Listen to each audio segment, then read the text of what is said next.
what is meditation and what should we expect in meditation, or how should we define meditation?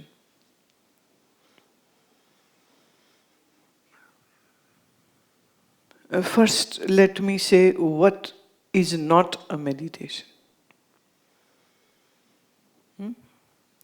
Then we'll come to what is meditation. Closing your eyes and sitting for a long time is not meditation.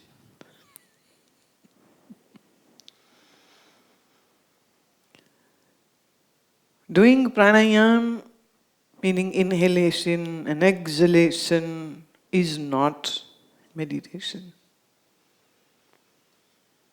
And I know worldwide people are paying loads of money to learn meditation, and in name of meditation, they are taught some breathing techniques.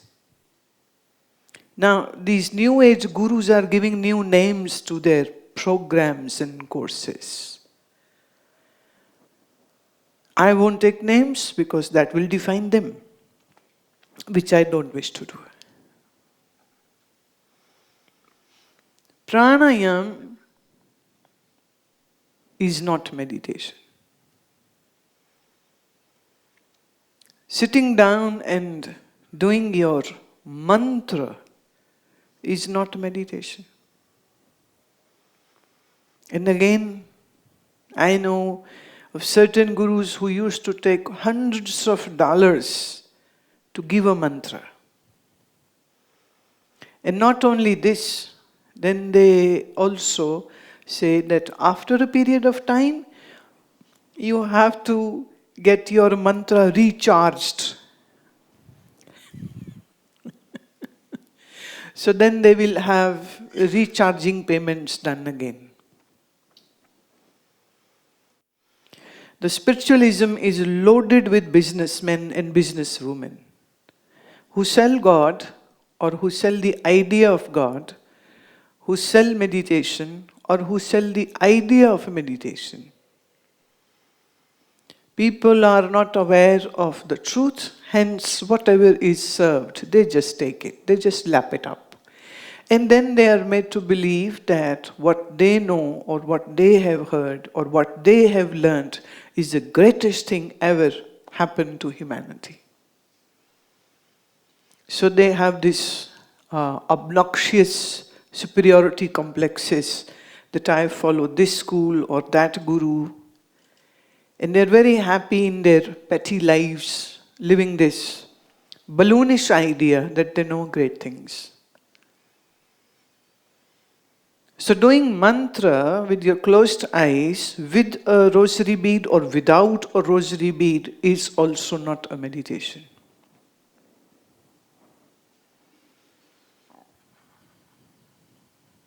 Doing asana is not a meditation. Being in lotus posture and sitting for 3 hours, well, it is still not meditation. Or hanging upside down from a branch of a tree is still not a meditation. Closing your eyes and never opening it up for weeks or days or months is also not meditation.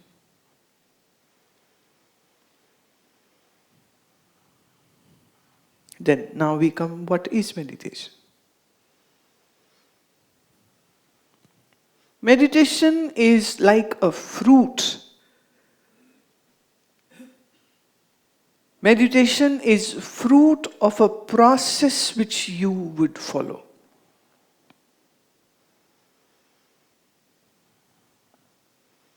Meditation is not a technique. Another New Age guru was teaching.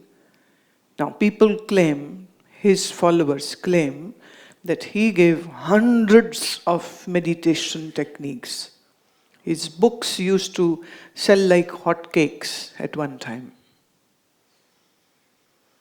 But the truth is this, all the techniques which were taught by him were the techniques coming from just one book. just one book. And that book is a classic Shaivite scripture in which Parvati, wife of Shiva, is asking the questions, and she's seeking the path of meditation, and Shiva is answering. And this conversation was witnessed by one of the disciples of Shiva, whose name was Bhairav. So that person wrote it down. But Shiva had many disciples. It's not just his wife who would live with him. There were many disciples who lived with him, who were learning from him the intricacies of the yogic path. So Bhairav wrote down, and that book is called the Vigyan Bhairav Tantra. So there are more than 300 techniques in that. And I believe, I'm very sure, that no meditation in this universe, before or after or today, whatever is being taught, is actually being sourced or borrowed from that book. And yet people are so egoistic that they don't wish to give the credit to Shiva, but they wish to take the credit to themselves. Meditation is not a technique which you can learn and do. Meditation is a result of a process which you follow for a certain period of time. Now it will depend individual to individual. For some it will be very long, for others it would be little, in short duration. They might get to that point. Like, have you ever smelled when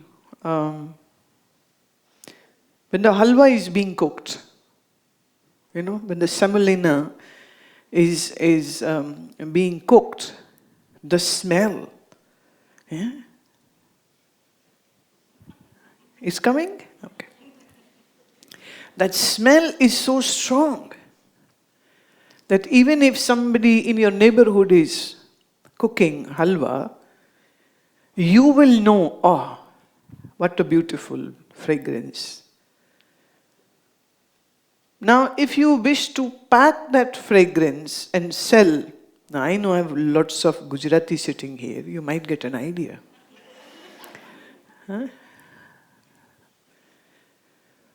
But you cannot have that smell until that semolina is fried in that clarified butter, the ghee.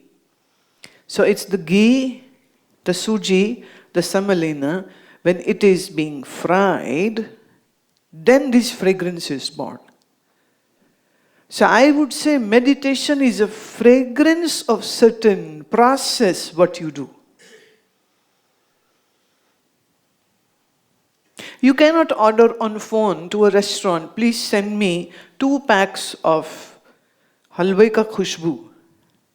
The smell of the halwa. Can you please send me, 2 portions of that? Well, that's not possible. You'll have to either cook it yourself or go to a place where the halwa is being made. Right? So meditation is like that fragrance which emits when you do certain sadhanas.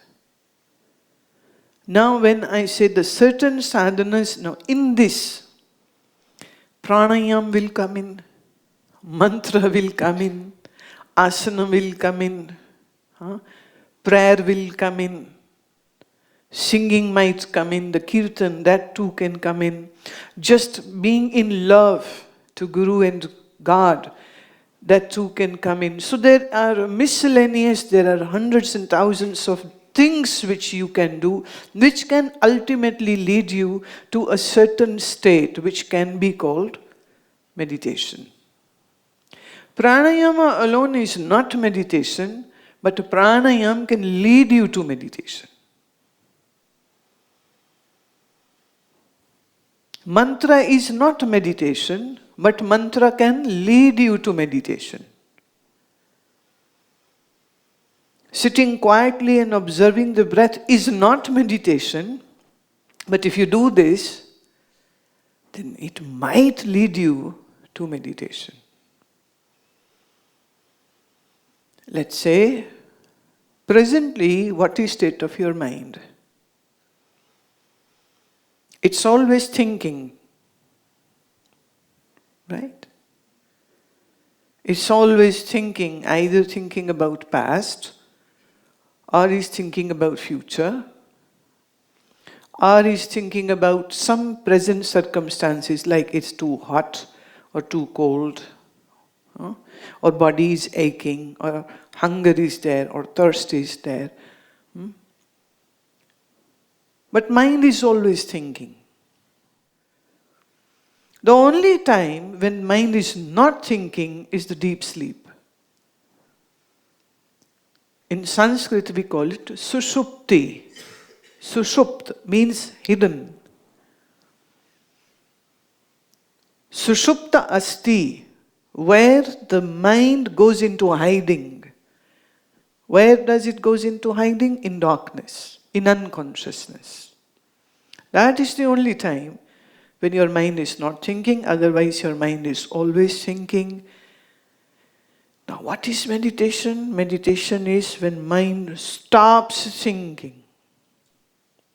But mind is not going into the veil of darkness or behind this unconsciousness.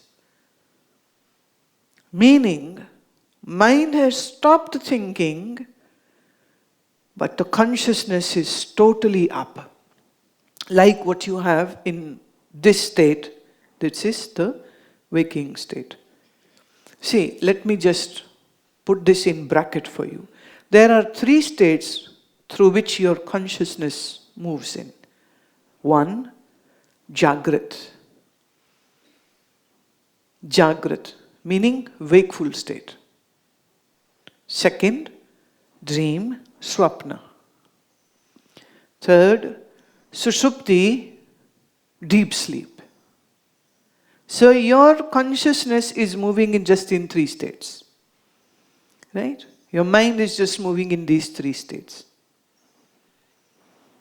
You don't know about the 4th. There is a 4th state too, but for now you don't know what that is. And that 4th state is called Turiya. Turiya. Turiya means transcending all the 3. But for now it is Jagrat, Swapna, Sushupti.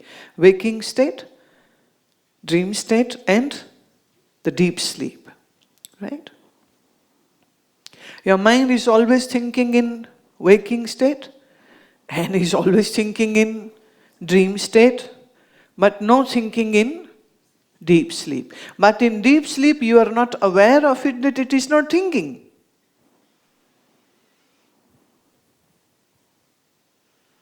When deep sleep happens, there is no thinking happening, hence there is no realization that mind has stopped thinking. What you have is an experience of a deep relaxation, and when you get out of this deep sleep, you feel so good. You feel so energized. You feel so perky. You feel so relaxed.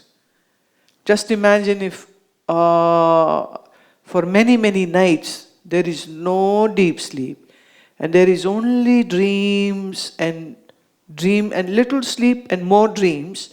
When you will wake up after too many dreams and no deep sleep, you will be actually more tired. You will be more exhausted. Somebody was saying to me, he met me in the morning. I said, "How are you?" He said, "Too exhausted." I said, "Why?" He said, "I kept running whole night from Mumbai to Delhi, Delhi to Mumbai, Mumbai to Delhi. I was in train whole night. I was in journey whole night. I was holding meetings." This is what he does as a profession, holding meetings, traveling all the time. So in night, in his dreams, he is traveling. And now he says that my body is very exhausted, very tired. This means the relaxation comes to you only then when there are no dreams, but more sleep. More deep sleep, less dreams, you will get up in the morning, your body will be so fresh and so good. And those who have too many dreams at night, when they will wake up, the possibility is their blood pressure too would be rising and they might have a very rapid heartbeat also. What is meditation? 1. When your mind is not hankering for any sensual pleasures. 2. When your mind stops thinking about past events. 3. When your mind stops thinking about future. 4. Your mind is not getting agitated with the anger, anxiety, any complex. When your mind is actually thoughtless, meaning no thought, and your mind is as still as a lake in a cold place where the lake surface water is kind of in a freezed mode. Like in Toronto, the Great Ontario Lake freezes, and then people ski on that. There is, you must have in your travels seen a lake when there is no wind and it's totally still. And it's as still that it seems to be that the surface has turned into a mirror. And the mountains and the trees are getting reflected in that. Crystal clear. Crystal clear. So the mind, when becomes ripple-free, thought-free, memory-free, emotion-free, feelings-free, and is still. But the consciousness is totally sharp as it is now at the moment in this wakeful state.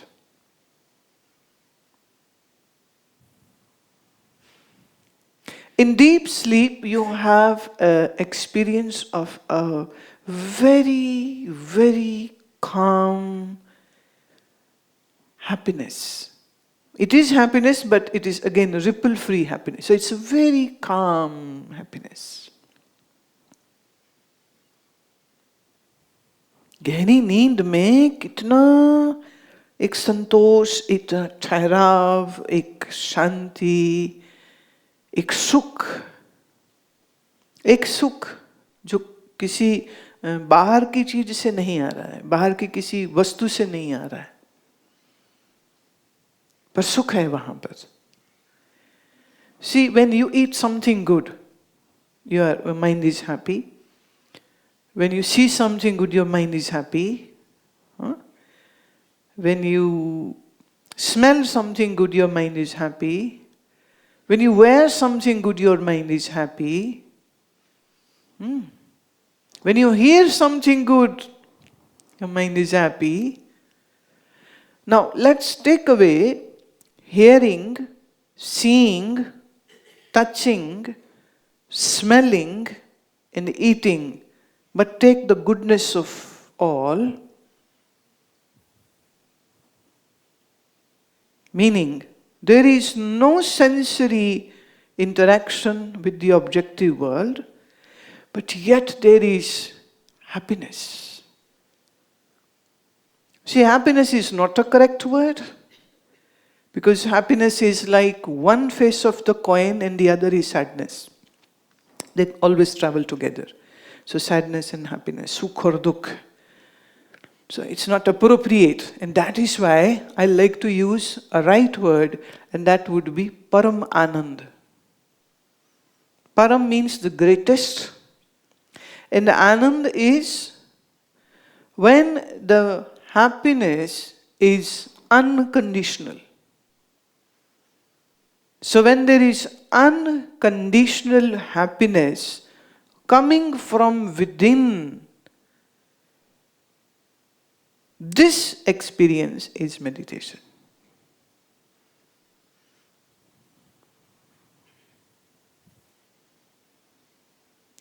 There is no thing over there. No thing over there. See, in English the word is nothing. So if we divide it into two parts, then it will be no thing. No thing. Nothing means no thing. So if I would like to say it, meditation is nothing. No things there. Nothing but Paramanand.